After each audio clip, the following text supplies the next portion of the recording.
I'm Emily. And I'm Grace. And we are here with Mona and John, who are in a consensually non-monogamous relationship. Say hi, guys. Hey. Hello. Thank you for being here and being a part of this. Would you mind giving us a little bit more detail about your relationship? Yeah, sure. So John and I are in a polyamorous triad, or throuple as some may call it. We have one other partner. Great.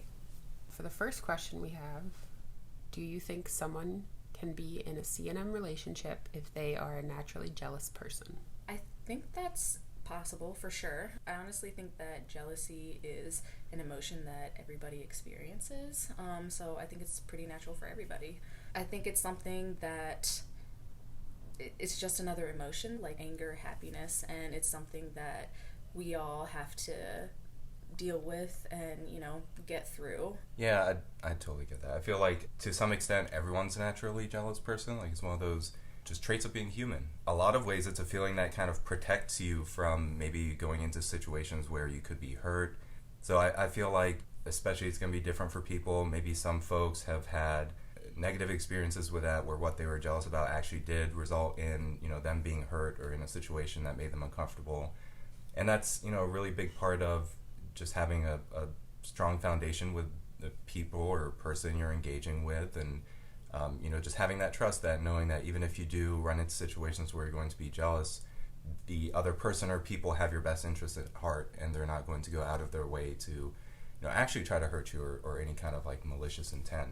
Yeah, I think it's really important that like when you think of jealousy as just another emotion, it helps to not build it up so much in your head. Mm-hmm. And just like any other emotion, you have to learn how to deal with your big emotions in a way that doesn't negatively affect other people and the people that you love. Yeah. Do either of you ever get jealous in your current relationship? I do, yeah. It's something that challenges me because it forces me to look inward and like, why am I feeling jealous right now? What in my cup specifically is not like full right now? How can I fill it up? And one thing that we do to mitigate it is we try to pre-plan dates with each other, and separate dates. So like me and John to have a relationship, me to have a date, or like me and our partner go on a date to, help fulfill our bond together. Right. I think it's one of those things where it's a journey, and I think that's true for monogamous relationships as well.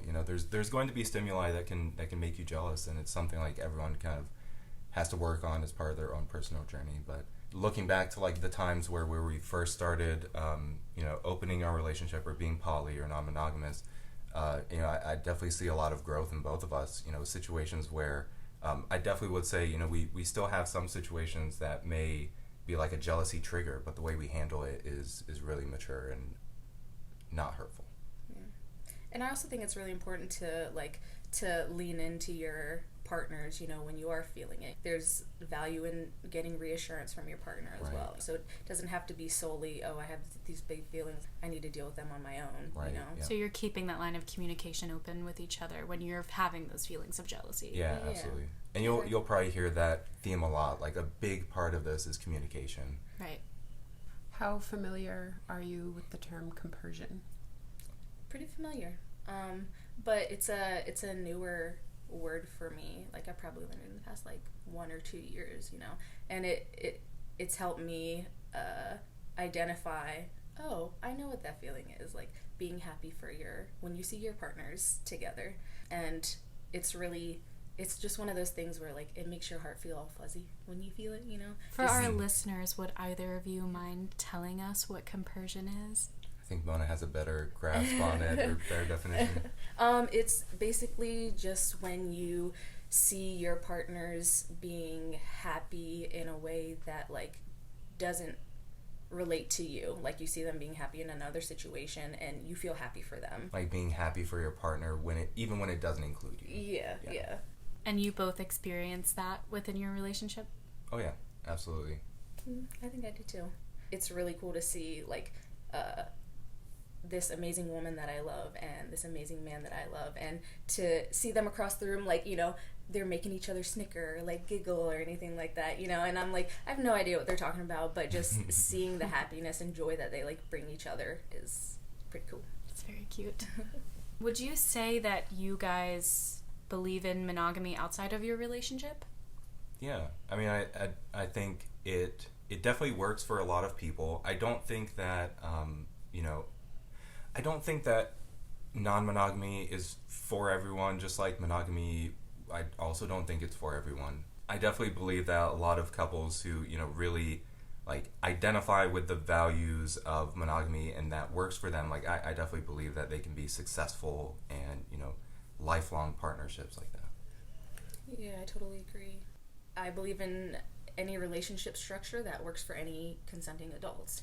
Like there's no one way of or one cutout of like relationship, pretty much. Right. Did your relationship start out non-monogamous or monogamous? Good question. So it started monogamous. So we have been together now for 15 years. So John and I's relationship. Yes. Mona and I have been together for 15 years now. We definitely started out monogamous, as I think was just kind of the default for us. That's what we were used to. That's what we had seen all around us.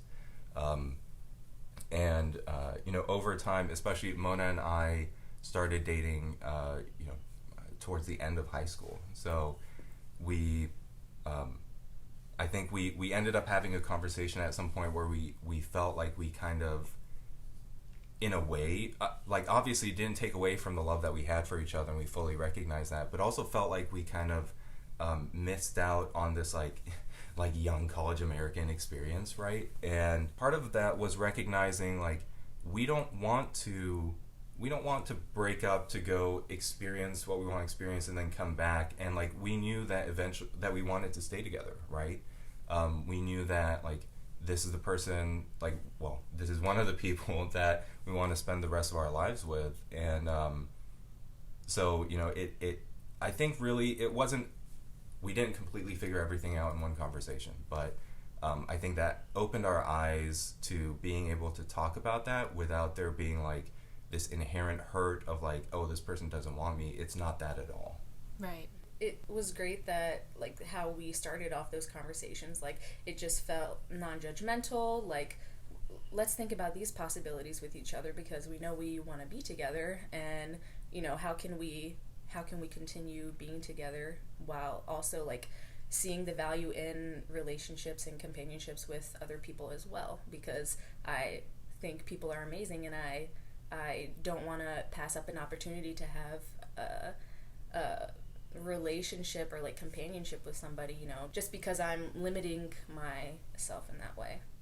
Okay, so kind of piggybacking off of that topic, do you think that consensual non-monogamy can be a lifelong relationship style?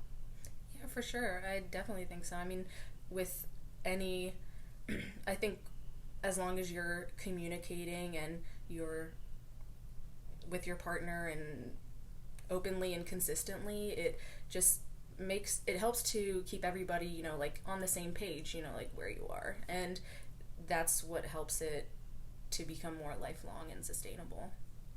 Right, yeah, I would agree with that. I also think it can be lifelong. I think one thing that's interesting is, of course, with like current legal structure, like in most states, polycentric like marriages are not really a thing, and so I feel like there's already studies on I guess traditionally monogamous relationships where you've heard the trope of like people who are married and like staying together for the kids, or and I feel like because poly relationships maybe kind of intrinsically within these poly relationships, if people are drifting apart, it's more of a breakup than a divorce, which is like easier to happen in a way. So but I definitely feel like, so I guess my point is that there isn't something more legally bounding holding people together when they're already apart emotionally. I'm curious to see kind of how that ties in the actual stats for it, but I definitely think that like it's possible for folks to I think a lot of the things that would keep monogamous relationships together and lifelong and happy are the same things that would keep poly relationships lifelong and happy. Would you say that these types of relationships, like polyamorous relationships or non-monogamous relationships, are more fluid and able to transform as opposed to like a monogamous relationship where typically when two people break up, that's it. That's like the ultimate end. Does that kind of sound correct? Yeah, a little bit, because I think it's such a non-traditional way of like relationship dynamic that people are more inclined to be fluid about like their relationship, in the sense of like, oh, we're just married and we're together, when we get a divorce, like that's it. I think in my experience, I have really focused on becoming best friends with my partners, and I'm not saying that monogamous people don't do that. This is just my experience, that I think that I see them as lifelong friends and companions no matter what, even if we're not involved romantically. Personally. Love that. So another question is, what are your living arrangements? Right now, John and I live together, but we just made the decision with our other partner that we also would like to move in together. So it will be a throuple situation in the household, and we're all primary partners, so I think living together is something that will definitely help support us in that way. That's very exciting. It is really exciting. It's exciting and nerve-wracking all together, but it's mostly exciting for me. Right. With any kind of change, there's like logistical difficulties, and as with any couple, even a monogamous couple, like being together for a while and then moving in, there's, I'm sure, kind of things you learn about each other, or just being exposed all the time. Right, exactly, right. yeah. Right. Yeah, but I think we all are more excited than nervous about it. So Great. I think another thing like living together will help with is by default, like our relationship, like there's hierarchical like advantages. So like John and I have been together for 15 years and we're married and we live together, so we have the privileges of like seeing each other very often. I get John's health care, like we have privileges like that, and I really think that, living together will help support our dynamic in that we're all primary partners together. yeah, and help like break down some of those intrinsic, hierarchies or Exactly. Like Yeah. Do you guys know or have an idea of like what your sleeping arrangements might be like when your partner moves in with you? Yeah, so currently our sleeping arrangements, we typically all sleep in one bed. We, it's not like a rule that there's times where one person may feel more comfortable sleeping, so maybe even they just had a long week, or they haven't been getting good sleep, or they're tired, they had a late night, or variety of reasons. So there have been times where even all three of us have slept separately in the same house, just after being tired. So I don't think there's like a hard expectation, but our default is we typically sleep together in the same bed. Mm-hmm. And John typically sleeps in the middle because it's too hot in the middle for me or our other partner. Right. And we have adapted a 2-blanket system so that the person in the middle can have like a little bit of air. Oh yeah, Nice. Pro tip: the 2-blanket system works. The person in the middle, you stick a foot out, and you're totally good. Yeah, I hate sharing blankets with other people too. It just gets too hot. It's too hot. It is. So are there specific places that you guys search for non-monogamous relationships? Yeah, I think there's a pretty wide array of ways and places that people that are interested can meet other like-minded folks. There are, obviously some people will just meet people organically. I think that comes with its challenges. Obviously, you don't want to offend someone who you think might be poly and isn't. Mm-hmm. But there's also, there's also clubs that are specifically geared towards people that identify as different types of poly. There are, apps that are specific, like dating apps that are specifically tailored for that. There's also, a lot of folks will also use some of the more like mainstream, not necessarily non-monogamous apps. Like folks will use Tinder or Bumble, for example. I'm sure there's others. It's been a while since I've been in that, but yeah, and I think obviously in that scenario it's really important to be upfront, especially when the assumption is that if you're on there, you're not necessarily non-monogamous, right? So it's like important to be upfront if that's going to be your method, so you're not leading anyone on. But yeah, I feel like there's a lot of different ways. Field is a really good app, and it's non-monogamous, focused and positive, FEELD, and I know a lot of people that use that. Cool. Thank you for sharing that. We're not sponsored. So kind of like a follow-up of that question, do you think that there's like a common demographic of people who participate in non-monogamous relationships? I don't think there is, but I think it's just you see younger generations. I feel like we think that younger generations might be more in non-monogamous relationships, but I think it has a lot to do with just, our society and how, what's acceptable. Mm-hmm. And so I think there's a lot of us, like we were saying before, like kind of hidden in the shadows. So I'm not really too sure. I think it could be a variety. Yeah. Right. Like they're out there, but we're just now only starting to hear about them. Right, exactly. Right. Yeah, and I think I would assume, like, it seems like certain flavors of non-monogamy are more popular maybe with different demographics. Like when you look at swingers, for example, like people who identify as swingers, there's like a lot of folks did that in generations before us. Mm-hmm. There's that whole, like, there's a retirement community in Florida that is like known for this. So I feel like, if I were to look around, I would probably say the same thing. I would think that like younger folks are more involved in it, but I think that could just be like observation bias. I feel like I feel like it's been around for a while, maybe just in different forms, and definitely now becoming more common to talk about. So what has been the most challenging part of being in a non-monogamous relationship? For me, definitely my jealousy.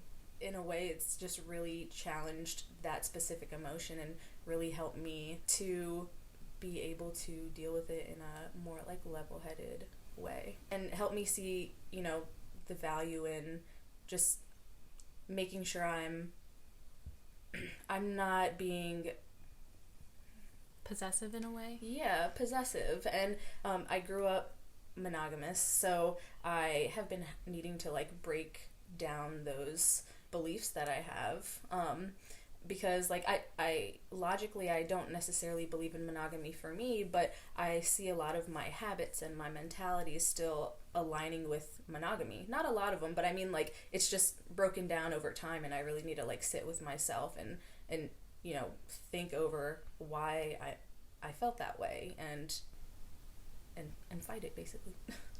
And on the other hand, what's been the most rewarding part? All the love. Yeah. You have even more people celebrating your successes. You have even more people there for you when you're going through a hardship. The support and the abundance of love, I think, is something that's been really rewarding. And also, I feel like different people help you grow in different ways. And so by expanding on that, I feel like, there's things I've become better at, like, as a person. Like, communication is a big one of them. Just by habit, I think I'm one of those people that, like, has a hard time maintaining social relationships, like, when I'm not in front of a person. I'm notoriously bad at, like, taking forever to text back, for example, or, like, just keeping in contact with my family even, and they're only a couple states away. So by kind of being in this position where, obviously we're all in a relationship, and I love both of my partners, but, like, obviously Mona and I live together, so, like, that communication's so natural because we're in front of each other, that it's really made me, grow and make sure that I'm actively communicating, not just with my partner that doesn't currently live with us, but, with other people in my life that are important to me. I think for me, like, the love and, like, the growing part of, like, having more people to love and care for you. I'm also a person that loves to like love and care for other people, so I love seeing like my partners happy, doing things to help them, making life easier for them. And then also there have been like friends and family that we've told about our relationship, and it's been really validating to get support from them. And I knew that the validation would feel great, but it just felt exponentially great to get like all this love and support from a bigger community than I thought would support us. I'm going to lead that into a question we were going to ask later, but Mona, you brought up something that's more relatable to this question. But so would you say that you were quote unquote out about your non-monogamous relationship, and has there been an expectation that like your relationship would be like hidden, or like are you more public about the dynamics of your non-monogamous relationship? So at first we weren't out to anybody. We just were trying to figure out our own dynamics and just trying to figure out our relationship, how we categorize it. It was just important to us to, just the what are we, what I mean? To figure out what it was before we go around telling people what it is. You know what I mean? Because it's non-monogamous is obviously not something that many people understand. So we started coming out little by little to people who are close to us, friends, and then family as well. But really just family who is selective family, So we're really careful about who we tell as well, mostly. Right, yeah. I mean, it's something personal, so for some reason kind of has this effect of like when you tell people, they're immediately thinking about sex, and like obviously that's a part of it, but there's more to it than that. So yeah, I think we are selective about who we want to share something that personal with. It was almost like tiers. So first, like very close friends and family, I felt like that was the easiest to do. And then after that, for a little while, to me, it was actually easier to be out to like people that we would meet that we don't know. If you're out on a random night, it was just easier. Like, this person doesn't know me. I'm never going to see them again. Like, it just felt more comfortable, I guess, being open about that with someone. And, I think after that, it was always a goal to be able to get to a place where we could share that and kind of be ourselves with our family. So, it expanded from just the first tier of like closest family to then close family. But I agree, we haven't shared that with everyone in our family, and we'll probably, I'm sure that will expand over time. I'm sure there'll be people, there's no expectation that you share that with everyone, right? Like, we want to make sure we're sharing that with people who like understand and would be like open and accepting of us. Respectful. Right. Yeah, respectful is the biggest one. Like, even if it's not for you, you don't agree with it, like that's totally fine. Not everyone has to. But I think, at the end of the day, we're all human, so like base respect is really important. Are there any stigmas associated with CNM that you've heard of that you guys would like to share? I think one is, we kind of referenced it earlier, but like there's almost this like over fetishization of like non-monogamous relationships. Obviously, like that is a part of it, right? Like the sexual dynamic is different, but like there's so much more to it than that. I think there's varying levels of emotional involvement between the different like types and flavors of non-monogamy, but especially for people who identify as poly, or for us in a throuple, like there's so much more to it than that. There's like a lot of emotional dynamics involved too. So I think that's probably maybe the one that's a little more widespread, the one that I've seen the most, let me put it that way. Also, I think there's a stigma about how non-monogamy is cheating, but I can see it through the lens of someone who's only knows monogamy, but really cheating is just it when you're breaking the commitment you have with the other person you're in a relationship with. There's no, there are people in non-monogamy that cheat as well, but it's not inherently like cheating or infidelity or anything.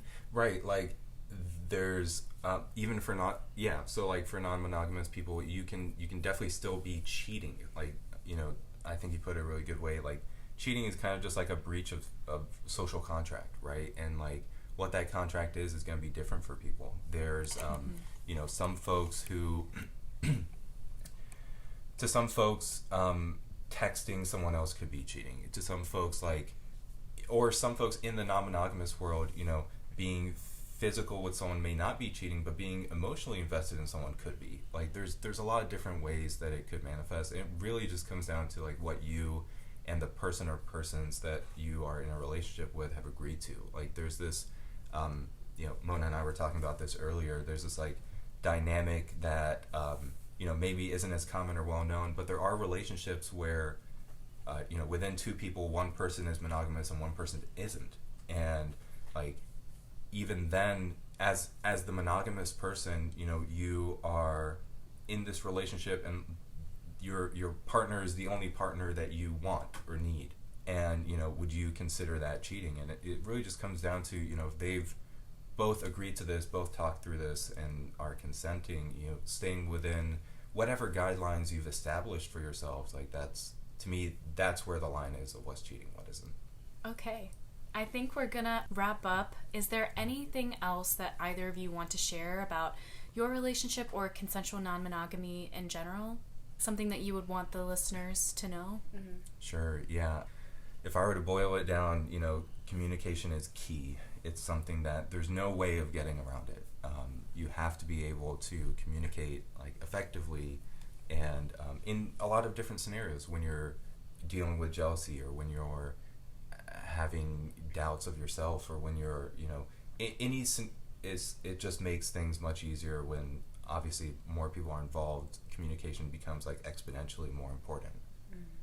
And it's sometimes hard to communicate your feelings, but one way that we try to like mitigate the tough conversations is which is something we do differently now that we're in a throuple, and John and I didn't really used to do this before, but we try to have like monthly check-ins, and just so like mandatory. We haven't had one in like a month or two. No relationship is perfect, but we try to, you know, set dates on a regular basis just so that we can have discussions. Not that there's always something that needs to be fixed or anything like that, but, you know, we're always on the same page of just knowing that there's an opportunity to have open communication about anything that you want to talk about. And I think that's something really great that's we've adapted into our throuple to help us communicate. Yep. And I feel like having that scheduled on a regular basis kind of takes away this like pressure of sometimes, you know, there, if you feel a certain type of way, there's like this obstacle of overcoming to like bring it up, right? Mm-hmm. And by having this like pre-agreed to space where like that's the point of this, you know, it just makes it easier to bring those things up because like that's what that's there for. To add on to that, like it definitely doesn't have to, a lot of times it'll be like, here's something we talked about last month, this month, you know, what I have to share is that like I actually really like how that's been going, and we've been, you know, improving on that. Here are the things that I've noted that like, you know, really helped me with that over last month. Like a lot of it's like also positive, and also just talking through things. Sometimes it's trying to figure out how you feel about something. So it's not always you know, a list of things that are wrong or a list of things you need to fix. Yeah, it's a mix of good and positive things, not just things that need to be worked on. Right. Yeah. Mm-hmm. Cool. Well, thank you guys so much for being here with us and answering all of our questions. Yeah, we really course. appreciate Thank you so it. much. Yeah, Thanks for so having much us. for having us.